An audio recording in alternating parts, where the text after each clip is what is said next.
Mesdames, Messieurs, bonsoir et bienvenue à votre émission politique Le Duel. Comme chaque semaine, donc, nous allons faire un rapide survol de l'actualité politique de la semaine. Au milieu donc, de ce numéro, nous allons évoquer l'affaire Khalifa Sall du nom du maire de Dakar, dont le procès donc, un appel a été donc ouvert ce lundi 9 juillet.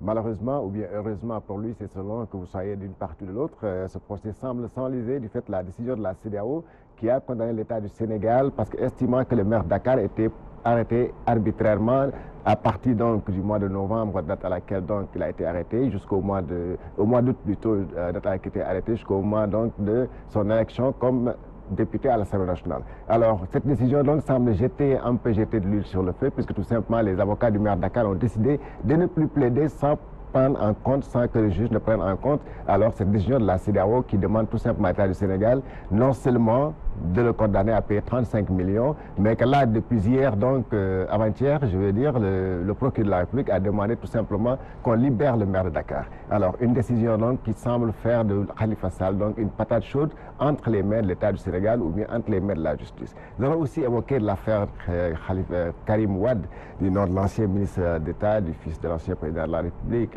alors qui aussi vient encore de remporter une victoire, ce que en tout cas ses partenaires appellent un énième revers pour l'État du Sénégal, parce que tout simplement le Sénégal a été débouté de sa prétention ou bien donc de son intention de bloquer ses comptes au niveau de Monaco. Et nous allons finir donc par la marche de l'opposition nationale aujourd'hui, pour en tout cas l'opposition sénégalaise réunie autour du Front National de Résistance, qui est aujourd'hui, au moins nous parlons dans la rue pour protester, entre autres, sur ces détails dont nous voulons de faire compte. Pour parler de tout cela, nous avons le plaisir de recevoir ce plateau de responsables politiques. L'un, c'est M. Baladiop, il est coordinateur de la CCR à Rufisque, donc chargé de la communication de la CCR à Rufisque. M. Diop, bonsoir. Bonsoir Georges. Alors avec vous sur ce plateau, nous avons le plaisir de recevoir Dr Abdourahmane Thiam, il est membre du Parti Socialiste, en prof de Khalifa Sall, en politologue. M. Thiam, bonsoir. Bonsoir Georges. Alors je vais commencer avec vous, Baladiop, vous êtes à la CCR, vous avez suivi l'actualité politique, surtout le cas du maire de Dakar, avec la décision de la CEDEAO. Est-ce que Khalifa Sall n'est pas devenu une sorte de patate chaude entre les mains de l'État? Je vous remercie, Georges, de m'avoir invité encore une fois sur ce plateau. Je profite de votre antenne pour saluer d'abord mon co-débatteur, Abdourahmane Thiam. Donc, son Excellence, M. Macky Sall, président de la République du Sénégal, président de mon parti et de ma coalition, Benno Bokk Yakaar. Saluer également le garde des ministre de la Justice, Ismaël Madior Fall, avec qui je travaille à Rufisque et qui est mon responsable politique. En fait, vous avez bien campé le débat tout à l'heure, bien qu'il y a eu un quiproquo concernant donc, le réquisitoire du procureur, parce que là, vous avez dit que le procureur a voulu qu'on libère Khalifa Sall, ce qui n'a pas été en fait ce qu'il a demandé, mais tout à l'heure, je vais y revenir. Mais ce procès est loin d'être une patate chaude. Parce qu'en réalité, moi, je crois qu'aujourd'hui, il y a une décision émanant ou venant de la Cour de justice de la CEDEAO, qui est une juridiction communautaire, parce que le Sénégal est signataire donc, de la Convention, le signataire bien entendu donc, des conventions internationales, des traités internationaux. Donc, traités qui nous obligent à respecter, ou en tout cas à prendre en compte certaines décisions qui sont prises au niveau communautaire. Alors, de quoi s'est-il agi? Il faut savoir que les conseils de Khalifa Sall ont eu à saisir cette pour des questions de droits de l'homme. Parce que la Cour de la CEDEAO, on peut la saisir que pour deux choses. La première chose, c'est pour un manquement d'État, parce que là, il ne s'agissait pas d'un manquement d'État et que les personnes physiques également, les particuliers n'ont pas ce pouvoir-là de saisir cette Cour-là pour des manquements d'État. Il n'y a que les commissions qui peuvent le faire ou bien les États. Les conseils de Khalifa Sall ont eu à saisir la Cour de la CEDEAO pour des questions de droits de l'homme, estimant que Khalifa Sall a été donc arrêté de manière arbitraire, donc qu'il n'y avait pas son conseil lors de sa garde à vue, qu'il bénéficiait de la présomption d'innocence et qu'il a été arbitrairement donc, détenu en prison. Alors, et qu'il demande également qu'il soit libéré. Voilà les griefs qu'ils ont soulevés, en tout cas les demandes qu'ils ont formulées auprès de la Cour. Il faut savoir que sur ce faisceau de griefs, la Cour les a déboutés. Et la Cour a tout simplement retenu trois de leurs demandes sur lesquelles elle leur a donné donc satisfaction. C'est que la Cour a estimé dans un premier temps que voilà, il n'y a pas eu son conseil lors de sa garde à vue. La Cour a estimé bien entendu qu'il bénéficie de la présomption d'innocence, ce qui est discutable. Parce que moi je me dis que la présomption dès l'instant où Khalifa Sall a été condamné par une juridiction interne, à savoir le tribunal de grande instance de hors classe de Dakar, la Cour, moi je me dis, ça a été saugrenu de la part de la Cour de parler de présomption d'innocence dans la mesure où Khalifa Sall a été condamné par une juridiction souveraine d'un État. Deuxième chose.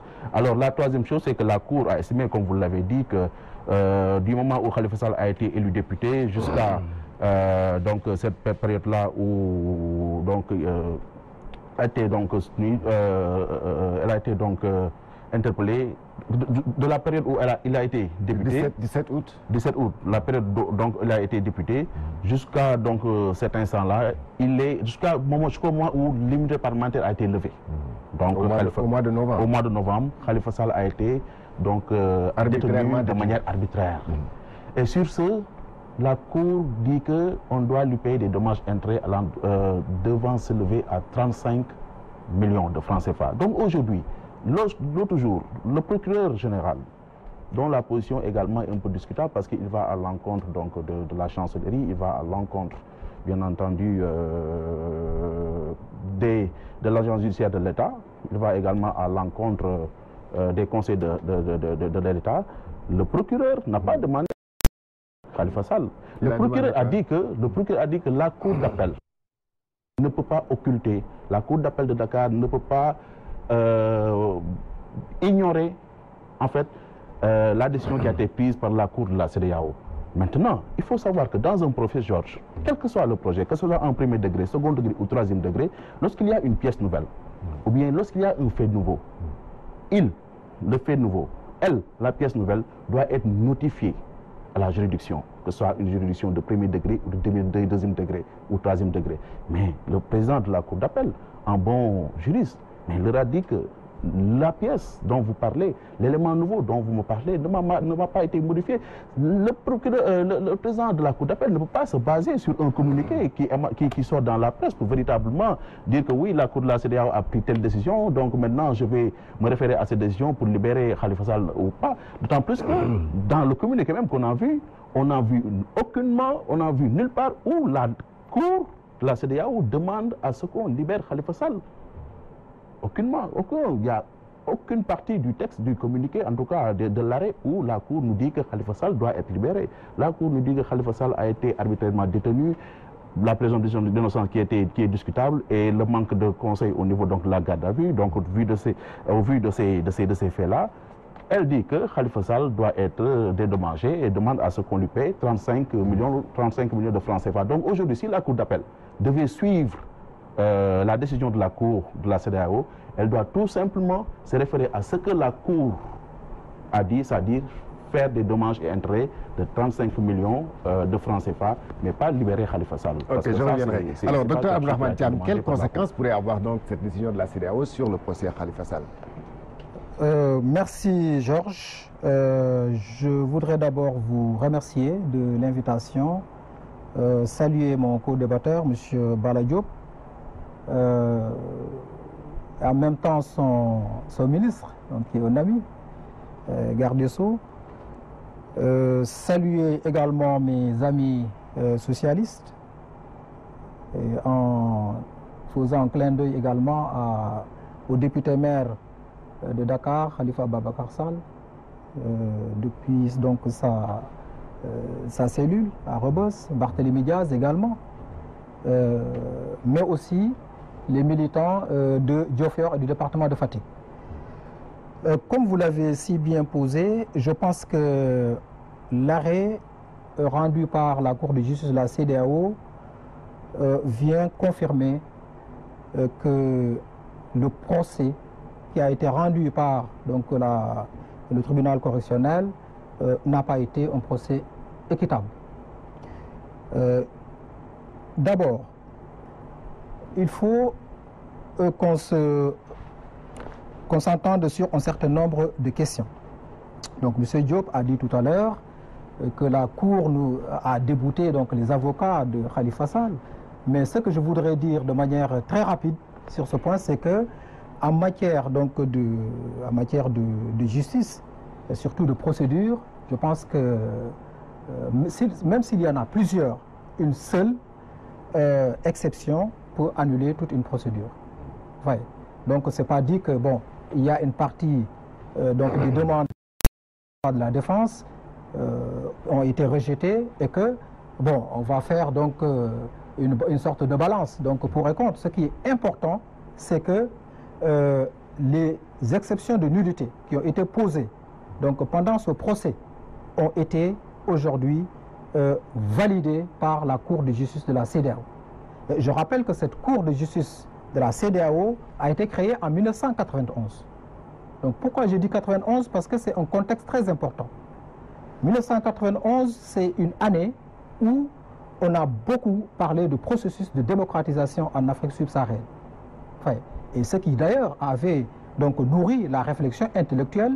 Et sur ce point, je pense donc au professeur Babacar Gueye, qui a écrit un article très important, donc très pertinent, publié dans la revue Pouvoir, intitulé « Processus de démocratisation en Afrique subsaharienne entre succès et résistance ». Donc je pense qu'on va revenir tout à l'heure sur ces résistances. Pourquoi jusqu'à présent donc l'Afrique subsaharienne donc se heurte donc à cette adaptation donc à la construction de l'état de droit. Donc ça c'est un problème sur lequel nous allons revenir. Mais cette Cour de justice donc de la CEDEAO donc est un instrument donc supranational donc qui a pour rôle donc de promouvoir donc la défense donc et le respect des droits humains. Donc vous savez que la liberté donc est fondamentale donc dans toute société démocratique. Et à ce niveau, je pense que le procès donc a été en tout cas revisité par cette juridiction communautaire et le Sénégal ne doit faire que tirer les conséquences à travers donc le président de la Cour d'appel. Donc je pense que on n'a pas donc à dire par exemple que cette décision ou ce propos donc du procureur Lansana Diaby donc peut être sujet à question. Donc je pense que Monsieur Diop, sur ce point, je ne suis pas d'accord quand vous dites que bon, il rame à contre-courant avec contre la chancellerie ou bien l'agence judiciaire de l'État. Je pense que c'est un juge quand même à qui on doit quand même vouer un certain respect. Non, donc, parce que la justice... Je comprends sa position. Oui, je le reprends. Je reprends quand vous dites que la position du procureur est discutable. Donc vous voyez, c'est ce que vous avez dit. Oui, ça c'est le politique qui parle. Oui, d'accord, très bien. Voilà, mais je ne bon, parle pas au nom de la chancellerie, je parle en tant que voilà, politique. donc là on est sur le terrain juridique. Et si l'on veut, donc le terrain scientifique. Vous voyez. Donc, pourquoi la chancellerie, l'agence judiciaire de l'État? Parce que nous avons longtemps soutenu que l'agence judiciaire de l'État est un intrus dans ce dossier. Vous voyez. Et d'ailleurs, le jugement qui a été rendu par le juge Lamotte l'a confirmé. Vous voyez.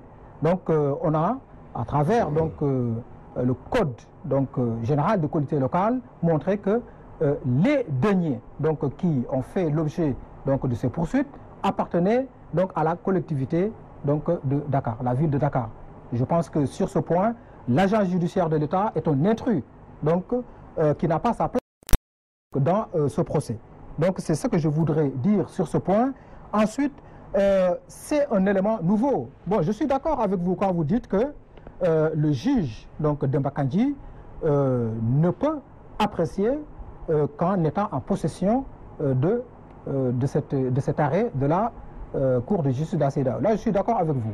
Mais ce qui est un peu curieux, et là, les avocats de la défense l'ont souligné, donc c'est que cet arrêt, cette décision du moins, ait été envoyée par DHL. Et DHL, quand même, c'est pas quand même une entreprise, peut-être une petite et moyenne entreprise. Donc c'est une firme quand même qui a sa notoriété en matière de transport donc international. Et je pense qu'à ce sujet, je pense que le juge ne doit que tirer les conséquences. Je pense que ce que le procureur a dit peut bien se fonder.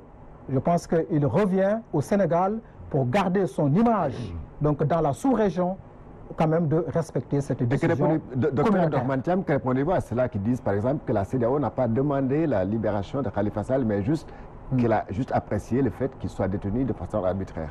Non, vous savez, le juge communautaire ne va pas, n'est pas obligé d'ordonner, de dire carrément libérer Khalifa Sall.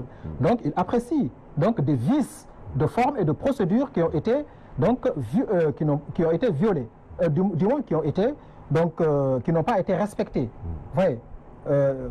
Bon, qui ont été commises du moins, des vices de forme et de forme et de procédure qui ont été donc commis. Ouais. Donc à partir de là, c'est au juge donc national donc de tirer les conséquences. C'est ça qui est important ici.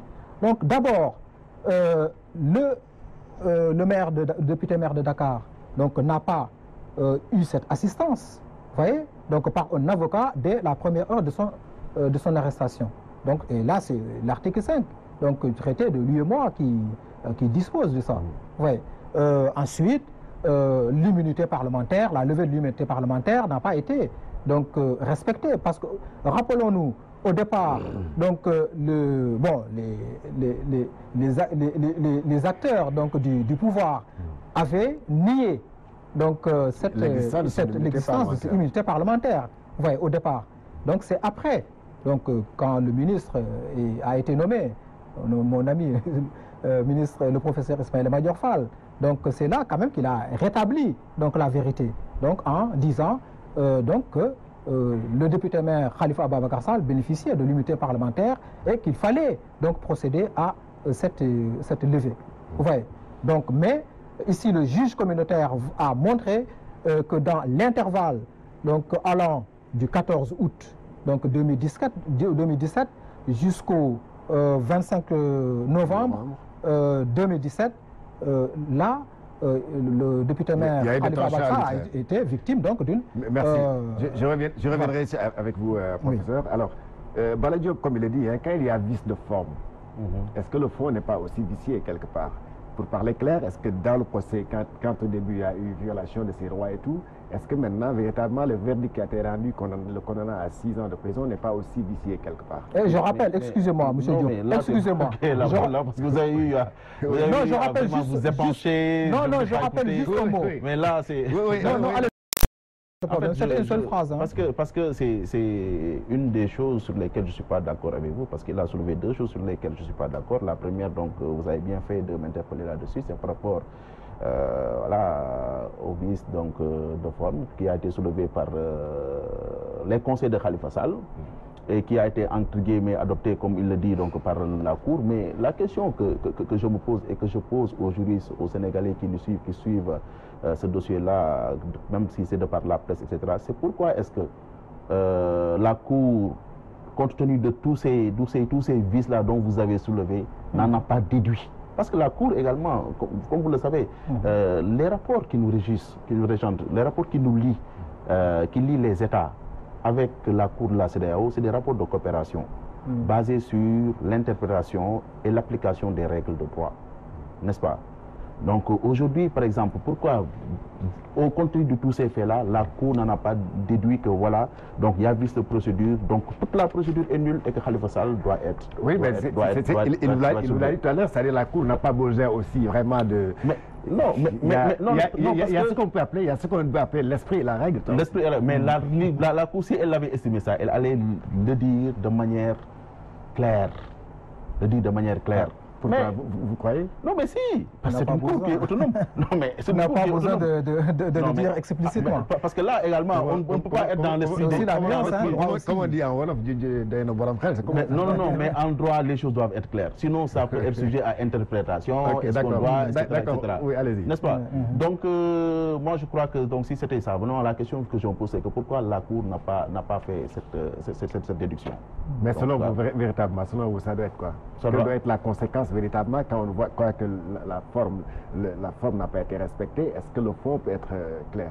Mais bien sûr, le fond peut être clair parce qu'aujourd'hui, comme je vous ai dit... Alors que la forme n'y est pas. Non, mais Georges, comme je dis, en fait, nous avons des juridictions souveraines. Nous sommes un État souverain. Parce que la Cour de la CEDEAO, encore une fois, n'est pas une juridiction d'appel, ce n'est pas une juridiction de cassation, n'est-ce pas? Ce n'est pas à elle aujourd'hui de casser une décision qui a été prise au premier degré, second degré ou bien troisième degré, n'est-ce pas? Le juge a tout simplement estimé que Khalifa Sall n'a pas bénéficié d'un conseil au niveau de la garde à vue. Le juge communautaire a estimé que Khalifa Sall, bien entendu, a eu à être détenu de manière arbitraire durant cette période-là dont il bénéficiait de l'immunité parlementaire. C'est sur ces bases-là qu'il dit qu'en fait, il doit tout simplement être dédommagé. Et c'est tout simplement une sanction numéraire qui tombe aujourd'hui sur l'État du Sénégal. Mais le procès en tant que tel, sans aucune autre conséquence sur le procès. Moi, je ne vois pas de conséquences, en tout cas sur le fond du dossier. Maintenant, laissons maintenant la souveraineté à la libre appréciation au juge d'appel, qui aujourd'hui a suspendu le procès en disant que j'attends qu'on me notifie cet arrêt. Maintenant, sur la base de cet arrêt-là, moi, je vais bien entendu m'y focaliser et voir la décision que je vais prendre. Et quelle que soit la décision, que ce soit nous qui sommes du camp présidentiel, mais c'est une décision qu'on va respecter, contrairement à eux qui, à chaque fois qu'une décision est prise, si la décision ne va pas dans leur intérêt, vous, hégémonie, donc la magistrature ou bien la justice, nous, quelle que soit la décision que la Cour d'appel va prendre. Et là également, j'ai beaucoup de respect pour le procureur général, je dis que je ne lui reproche rien, il est dans son droit, il est dans son rôle, n'est-ce pas? Mais c'est juste un politique qui faisait une appréciation par rapport à la position qu'il a prise. Juste un politique. Mais quelle que soit la décision qui sera prise par le président de la Cour d'appel, c'est une décision qu'on va comprendre et qu'on va respecter, n'est-ce pas? Donc, pour répondre à je crois que ça ne peut pas, en tout cas, avoir une incidence au niveau du fond. Maintenant, la dernière décision appartiendra au juge de la Cour d'appel qui va en décider. Voilà. Bon, effectivement, bon, parce que là, c'est ce que je voulais dire tout à l'heure. Je pense que le droit, c'est d'abord la forme. Il faut qu'on s'accorde là-dessus. Le droit, c'est d'abord la forme. Ouais. Avant d'aller dans le fond. Voilà. Donc, je pense que dire que cette décision ne peut pas impacter le fond donc, du dossier, ça, c'est méconnaître même la qualité donc des décisions rendues par cette décision peut rendre nul absolument. Absolument, absolument. La procédure. Je vous rappelle donc l'article 15 du traité. Oui. L'article 15 du traité qui dispose: dans l'exercice de ses fonctions, la Cour est indépendante des États membres et des institutions de la communauté. Les arrêts de la Cour de justice ont force obligatoire à l'égard des États membres, des institutions de la communauté et des personnes physiques et morales. Je pense que cette disposition... Lorsque vous qualifiez la force obligatoire... Déjà le débat. Lorsque vous qualifiez la force obligatoire là-bas... Force obligatoire s'impose. Les décisions de la Cour de justice de la CEDEAO s'imposent donc aux États. Quelle a été sa décision? Quelle a été sa décision? C'est une sanction numéraire. Non, il ne faut pas se limiter à ces sanctions numéraires. Mais quelle autre décision la Cour a prise? L'article 5 donc, du traité de l'Union a été violé. Le député maire Khalifa Ababakar Sall a été arrêté arbitrairement. Il n'a pas bénéficié d'une assistance donc, dès sa première heure d'arrestation, de garde à vous. Donc vous voyez, tout ça, ça annule la procédure de procès. La Cour ne le dit pas. C'est vous qui le dites. Ça dit aujourd'hui, ça peut dire autre chose. Non, j'ai le primitif. Il est important que le primitif clarifie les choses. Monsieur Diop. Sinon, on sera dans l'interprétation. Je suis désolé. Vous voyez, j'ai le primitif. Je parle donc en me basant, en me fondant sur donc, des supports. Vous savez la force juridique d'un primitif en droit. Vous n'allez pas nier ça. Donc ça c'est clairement dit. Donc le député donc Khalifa Ababakar Sall n'a pas donc bénéficié donc d'une assistance par un avocat. Donc ça vous n'allez pas le nier. Vous voyez? Donc et ce que je voudrais dire par là, donc depuis le congrès de Vienne de 1815, donc il y a une configuration mondiale donc qui fait que les États ne peuvent plus vivre en autarcie. Donc, on a donc des organisations internationales qui ont été mises en place pour donc des objectifs bien définis. Un clair, Ouais. donc, monsieur le docteur Thiam. Le 18, là, le juge s'est donné jusqu'au 18 juillet pour donner, en tout cas, son verdict sur cette affaire de la CEDEAO et tout. Est-ce que vous attendez, par exemple, que le 18, que le juge décide carrément que le maire soit libéré ou bien qu'on reprenne la procédure à zéro? Bon, c'est ce que je pense. S'il tire les conséquences, Oui. il doit donc annuler toute la procédure. Et qu'on reprenne à zéro? Bon, ça, ce sont eux. S'ils veulent encore poursuivre, s'ils veulent encore poursuivre le... Oui, mais juridiquement, vous pensez donc que le procès doit être annulé? Le procès doit être annulé. Doit être annulé. Bon, maintenant, si peut-être pour des artifices politiques, ils veulent encore voilà. donc, faire un remake, donc ça serait autre chose. Donc, voilà. Parce que ce procès est purement politique. Purement politique. Alors, M. Bale Diop, alors, qu'est-ce que vous pensez? Le 18, vous attendez à ce que le juge décide? Souhaite le docteur Abderrahmane Thiam, d'après son appréciation, qu'il annule tout simplement la procédure ou bien tout simplement qu'on libère, qu'on accorde une liberté provisoire à M. le maire. Georges, vous avez vu que lorsque Abderrahmane a pris la parole, donc il y avait une certaine polémique. C'est la raison pour laquelle tout à l'heure... Non, je ne polémique pas. Non, en fait, je ne polémique pas. Si je ne polémique pas, je n'allais pas m'accorder avec vous sur certains points. Je ne parle pas de polémique, je dis qu'il y avait une divergence de position par rapport aux incidences donc de la décision de la Cour de la CEDEAO sur le procès de Khalifa Sall. C'est là où je disais que le juge, après parce que le juge est conscient de tout ça. Le juge sait que par exemple, lorsque les décisions qu'il prend sont des décisions en fait qui sont incomplètes, en tout cas des décisions qui ne sont pas précises, après ça va faire sujet d'interprétations diverses. Il en est conscient. C'est la raison pour laquelle tout ce qu'il n'a pas dit dans l'arrêt qu'on va livrer, qu'on va notifier au président de la Cour d'appel, sachez que ce sont des choses qui sont mises à côté par le juge. Ça, c'est votre appréciation? Non, c'est ça, non. Mais c'est ça ce qui est. Sinon, le juge ne peut pas dire que oui, je vais donner par exemple cette décision-là. Maintenant, comme vous le dites, le juge d'appel va dire que oui, comme que voilà, le juge a parlé par exemple de dédommagement, donc il doit lutter sur toute la procédure. Non. Il y a l'esprit et la lettre. L'esprit et la lettre, oui, mais une décision. Parce que, vous savez, moi je crois que la lettre... L'esprit de la décision de la CEDEAO, c'est quoi? La lettre, elle est beaucoup plus forte même parfois que l'esprit, parce que c'est quelque chose qui est écrit, c'est écrit, c'est tangible. Maintenant, l'esprit de la décision de la CEDEAO, c'est quoi selon vous? Non, mais en fait, moi, il m'est un peu difficile, franchement, de parler d'esprit du juge. Oui, mais maintenant, je vous avais demandé tout à l'heure, je vous avais demandé tout à l'heure, est-ce que quand il y a vice de forme, dans une procédure, est-ce que cela ne peut pas faire annuler toute une procédure parce que tout simplement, le résultat ne pourrait pas être le même? Oui, en fait, vous savez, ça, quand même, c'est quelque chose, moi, pour laquelle je crois qu'en fait, le juge peut toujours donc, tenir compte donc, de ces vices-là qui ont été soulevés, mais aller jusqu'à dire que ces vices-là peuvent annuler purement et simplement le procès. Moi, personnellement, je me dis qu'en fait, il n'est pas dit qu'à chaque fois qu'il y a vice, au niveau donc de la procédure, que ce soit sur la forme, automatiquement, tout doit être annulé.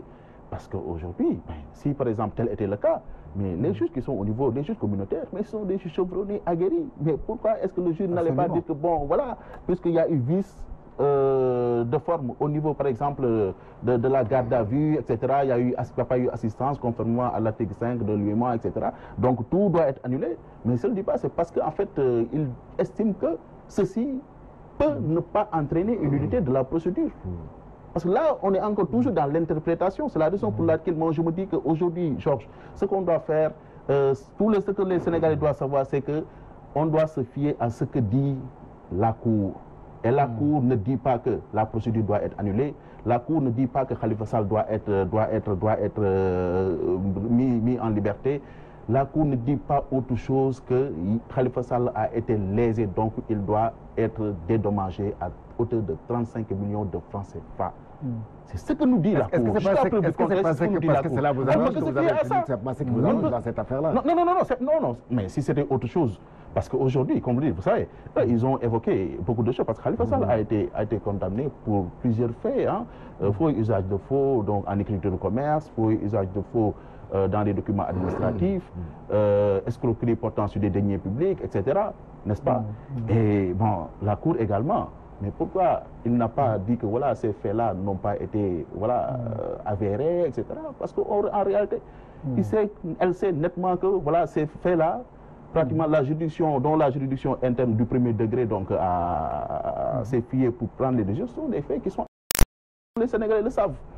Tous les Sénégalais le savent, n'est-ce pas? Tous les Sénégalais savent ce qui s'est passé au niveau de la caisse d'avance. Et ce n'est pas un procès politique. Encore une fois, au Sénégal, on doit arrêter de faire de certains politiciens des intouchables, n'est-ce pas? Tout à l'heure, peut-être on va en parler avec l'affaire Khalifa, avec l'affaire Karim Wade. À chaque fois qu'on touche quelqu'un qui fait de la politique, parce qu'aujourd'hui, Georges, il y a combien de gens qui sont candidats à la présidentielle, du Premier ministre, etc. Mais on les reprocherait parce qu'ils n'ont rien fait. Mais c'est quelqu'un véritablement qui a fauté.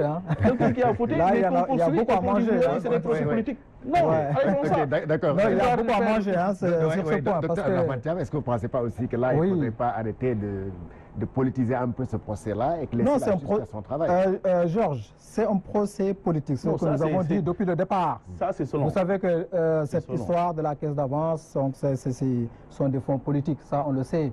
Donc ça a existé depuis même avant l'indépendance, vous voyez, du Sénégal. Donc, ça, c'est votre version des faits. Oui, oui, bien sûr. Donc, non, pas seulement ma version des faits, mais c'est la réalité. Vous voyez. Donc, où est passé l'argent? 1,830 milliard. C'est passé par où? Ben, ça a été destiné aux populations. Aux populations? Bien sûr, aux populations. Alors qu'on avait dit qu'on faisait avec ces 1,830 millions, on faisait des commandes de riz. On ne va pas refaire la roue. On ne va pas refaire la roue. Donc je pense qu'on a tellement épilogué sur cette question et le pouvoir a essayé donc de diaboliser un homme intègre donc en utilisant donc ces mots comme mille, riz, etc. Je pense que si on parle donc de reddition des comptes, je pense que là, on ne peut pas dire quelque chose devant Khalifa Ababacar Sall, parce que c'est en 2009 qu'il a fait sa déclaration de patrimoine, donc après son élection à la ville de Dakar. Et d'ailleurs, beaucoup de ses camarades du Parti socialiste, la direction du Parti socialiste à l'époque, donc n'était pas d'accord, donc avait critiqué donc, cet acte. Ouais. Donc il a renouvelé en 2014. Je pense que sur ce point, je pense que ce n'est pas quelqu'un quand même qui est contre donc, la réduction des comptes.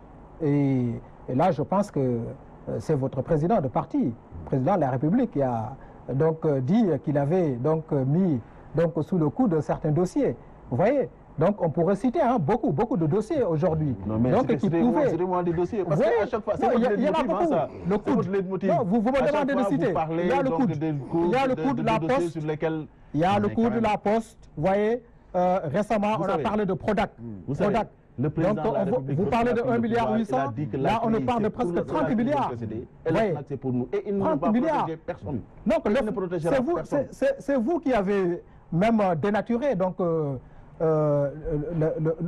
l'objet même donc de l'OFNAC, voyez, donc en décapitant donc excusez-moi du mot donc la tête de cette institution de contrôle, donc structure de contrôle très importante, voyez, Madame Nefengom Keïta. Donc pourquoi donc vous l'avez donc enlevé donc de l'OFNAC, voyez. Donc je pense que à ce niveau, je pense que le pouvoir ferait mieux d'être plus économe, donc en parlant de réduction des comptes. Parce que aujourd'hui, les Sénégalais sont vraiment conscients d'une chose. Dans ce pays, actuellement, il y a une chose, Kuma Amdei, Kuma Amundei. C'est ça donc, qui est aujourd'hui. Oui. Donc ça, c'est pas bon. Le Sénégal nous appartient. Il a soulevé le mot. Le Sénégal nous appartient et c'est à nous tous donc de construire donc cette démocratie ensemble. Oui. Justement, voilà, on s'emmène dans un pays où il y a une justice à deux vitesses. Mais une justice pour les opposants et une autre un peu moins sévère pour ceux qui sont avec le pouvoir. Non, mais ça, c'est un discours qu'ils tiennent. Ça, c'est comme j'ai dit tout à l'heure, c'est le leitmotiv. À chaque fois, ils le disent. Mais malheureusement, quand la justice prend des décisions qui les arrangent, on a vu que la Cour a eu véritablement à donner gain de cause à Aïda Ndiongue, par exemple, dans la crise, mais ils ont tous applaudi. Donc, quand ça les arrange, ils disent que oui, c'est bon. Mais quand ça ne les arrange pas, ils disent que non, c'est pas bon. Mais c'est ce que vous êtes en train de faire avec l'arrêt de la CEDEAO aujourd'hui. Non, mais en fait, avec l'arrêt de la CEDEAO, moi, en tout cas, j'ai une interprétation. C'est une politique, encore une fois, qui fait sa propre interprétation par rapport à cet arrêt-là. D'accord. C'est la raison pour laquelle je dis que le juge communautaire, étant un juge chevronné, aguerri, il sait que certaines décisions ne doivent pas être des décisions en fait qu'il rend, ne doivent pas être des décisions en fait un peu éparses ou bien des décisions en tout cas incomplètes. C'est la raison pour laquelle moi je vous dis qu'il a fait le tour de tous les faisceaux de faits qui lui ont été posés sur sa table et il a mis à côté tout ce sur quoi il ne devait pas, en tout cas il a estimé pas devoir se prononcer. Et la seule chose sur laquelle il s'est prononcé, et il veut que le juge sénégalais, en tout cas l'État du Sénégal, se conforme, c'est les dommages et intérêts de 35 millions. Non, pas seulement ça. Non, mais si. Parce que c'est ce que dit l'arrêt. Pas seulement ça. À part ça, il doit tirer les conséquences. L'arrêt ne nous dit pas autre chose. Sinon, oui, mais il doit tirer les conséquences. Il doit tirer les conséquences, ce qui a amené cette condamnation à payer 35 millions. Quand même. Mais ils disent que... La violation de l'immunité parlementaire, déjà. La non-assistance de l'avocat. Ils disent que, par exemple, il y a la violation de l'immunité parlementaire. Mais je vous rappelle, Georges, je vous rappelle, Jam, Khalifa Sall, lorsqu'il était arrêté, il n'était pas député, encore une fois. Oui, bien sûr. Il était maire. Oui, mais quand il est devenu député. Il n'était pas député. Quand il est devenu député. Mais maintenant, une fois élu, et que, par exemple, l'Assemblée nationale a suivi celui-là, maintenant, il fait partie des nôtres. Oui. C'est là qu'on a enclenché la procédure. Oui, mais selon vous, vous refusiez cela. Vous refusiez cela. Non, vous refusiez cela. Ne doit avoir aucune conséquence sur le procès à part payer 35 millions. Non, moi, en fait, c'est ma propre interprétation. C'est l'interprétation que je fais. Parce que cette interprétation, elle est basée sur ce que me dit... C'est réducteur. Oui, c'est réducteur. C'est la raison pour laquelle je dis que si le juge... En fait, parce que le juge est conscient de ça, il sait que X, Y, Z au Sénégal, si je ne dis pas quelque chose de clair, ils vont faire même le juge d'appel, le président de la Cour de cassation, chacun va y faire sa propre interprétation. C'est la raison pour laquelle moi je vous dis qu'il a été clair. D'accord. On ne doute pas. On ne doute pas. On ne doute pas. L'interprétation du politique. Oui, d'accord. On reviendra sur ça tout à l'heure. On ne doute pas que le Sénégal a de grands juges. Tout à fait. On reviendra tout à l'heure. C'est la raison pour laquelle vous devez respecter la justice. Non, je n'ai jamais dit. Non, vous avez toujours dit que justice à double vitesse. Non, ça c'est par rapport. Non, c'est par rapport au dossier. C'est par rapport au dossier qui pouvait faire l'objet de procès.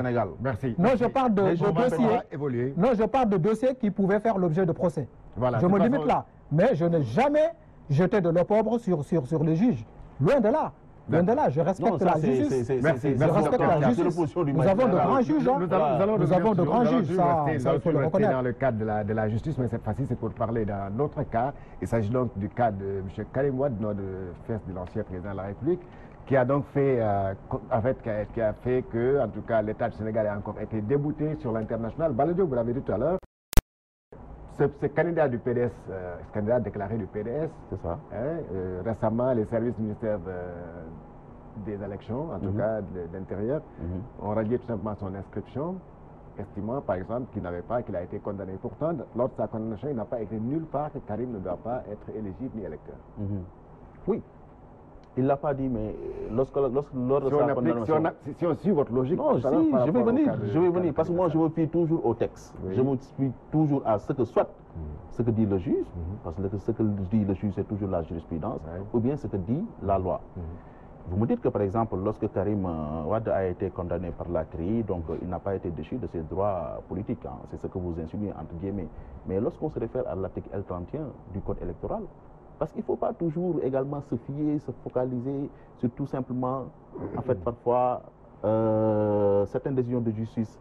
Si, par exemple, on voit que certaines décisions sont obscures, tel n'est pas le cas avec la décision, par exemple, de la Cour qui a été très claire, mais il y a les lois et règlements qui nous regardent, il y a le Code électoral qui est là. De quoi s'est-il agi, Georges?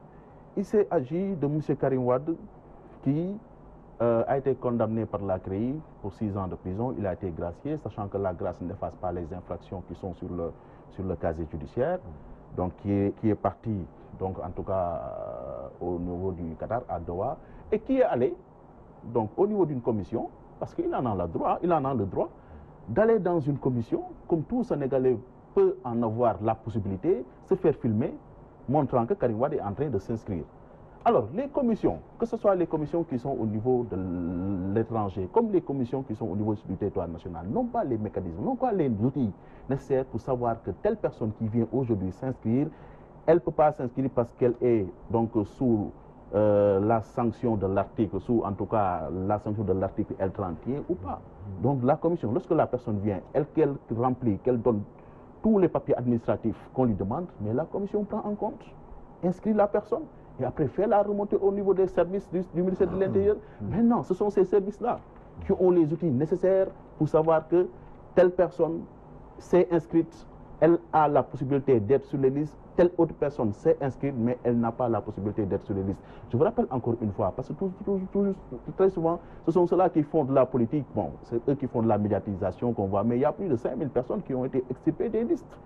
Certains du fait, par exemple... Karim, ce n'est pas n'importe qui. Hein. Mais Karim, c'est un citoyen sénégalais comme Ablaye Ndiaye, comme Fatou Gueye, etc. Ce sont des... Parce qu'il s'agit là... Non, mais c'est vrai. Il est candidat d'un parti politique.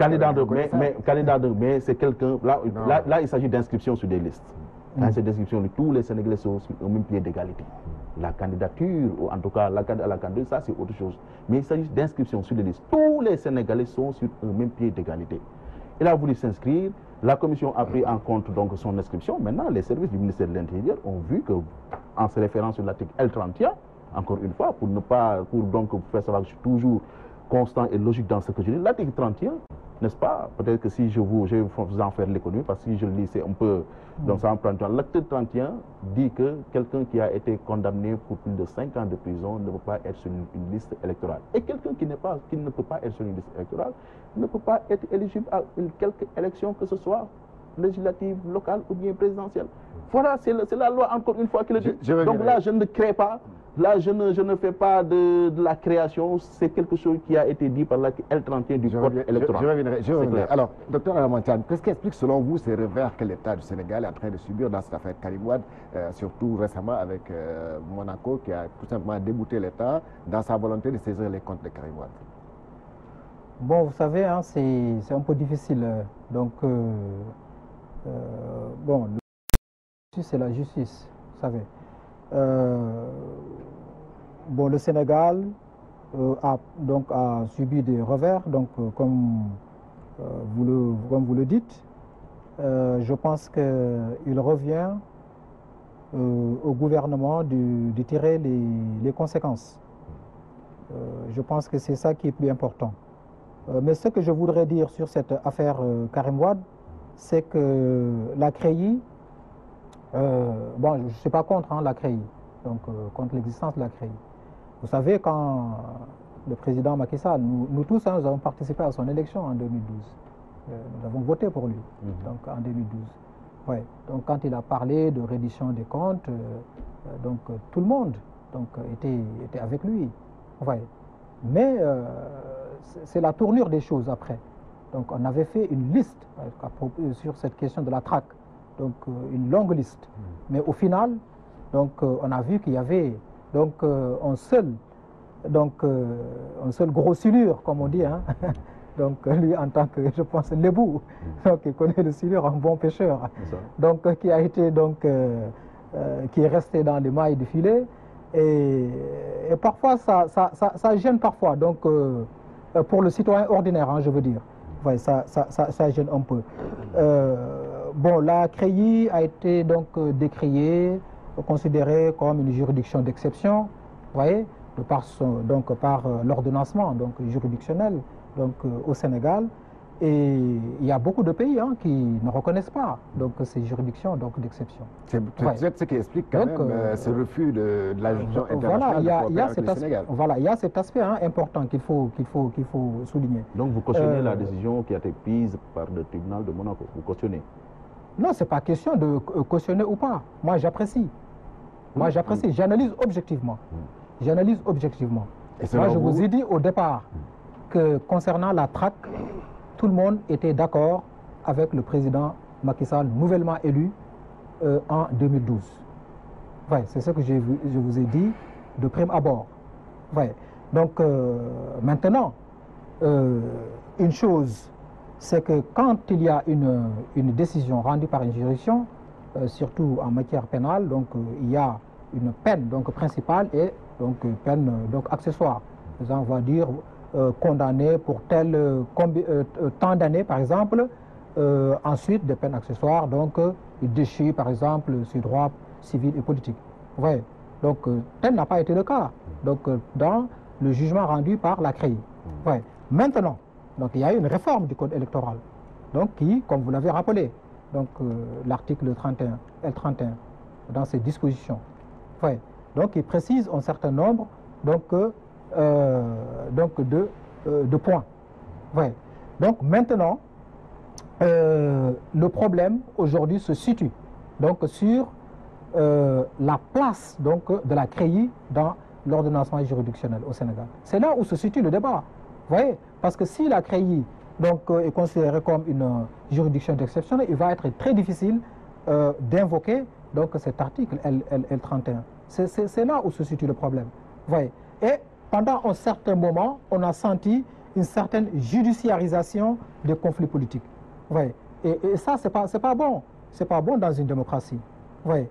Donc le fait de vouloir donc régler donc des comptes donc politiques donc par la justice, je pense que ça nous au Sénégal nous devons l'éviter. Ouais. Donc ça c'est ce que je veux sur ce point précis, parce que cette modification du code électoral, la loi sur le parrainage, ça a suscité donc une grande controverse donc dans le champ politique au Sénégal. Ouais. Donc nous ne sommes pas contre la loi, nous ne sommes pas contre le parrainage. Ouais. Parce que là, la question n'a pas été bien donc clarifiée donc aux yeux de l'opinion. Tantôt on nous dit qu'on veut rationaliser le nombre de partis politiques, voyez. Tantôt on nous dit qu'on veut réduire le nombre de candidats donc à l'élection présidentielle. Vous voyez, c'est pas la même chose. Ouais. Et cette loi donc sur le parrainage ne peut pas donc rationaliser des partis politiques. Ouais. C'est là où il y a des limites. Pour le parrainage, il ne s'agit pas de rationalisation des partis politiques. Rationalisation de candidature à la présidentielle. Non, je vous dis que là, non, c'est ce que j'ai dit. C'est ce que j'ai dit. De partis politiques. Non, j'ai dit que le débat rationalisation des candidatures à la présidentielle. On parle de la même chose. Non, non, du tout. Si. Vous parlez de partis politiques, moi je parle de candidats à la présidentielle. C'est ce que j'ai dit tout à l'heure. J'ai bien fait la distinction. J'ai dit que le débat n'a pas été très clair là-dessus. Si, ça a été clair. Non, parce que tantôt on a dit qu'il faut... Non, quand même, on suit quand même, hein, les interventions des hommes politiques. Ce n'est pas sur les points sur lesquels on doit débattre, mais on pouvait revenir. Hein, non, c'est dans la foulée. C'est dans la foulée. C'est dans la foulée. Moi, ce que j'ai dit, c'est que on a essayé donc de semer une certaine confusion donc dans l'esprit de beaucoup de Sénégalais. Donc, il y en a beaucoup qui pensent que la loi sur le parrainage est uniquement destinée à limiter le nombre de partis politiques. Voyez. Mais ce n'est pas ce qui est. Voilà, donc ce n'est pas ce qui est, c'est ce que je vous dis. C'est ce que je vous ai dit tout à l'heure. Alors qu'en réalité, c'est la rationalisation des candidatures. Tout à fait. Voyez.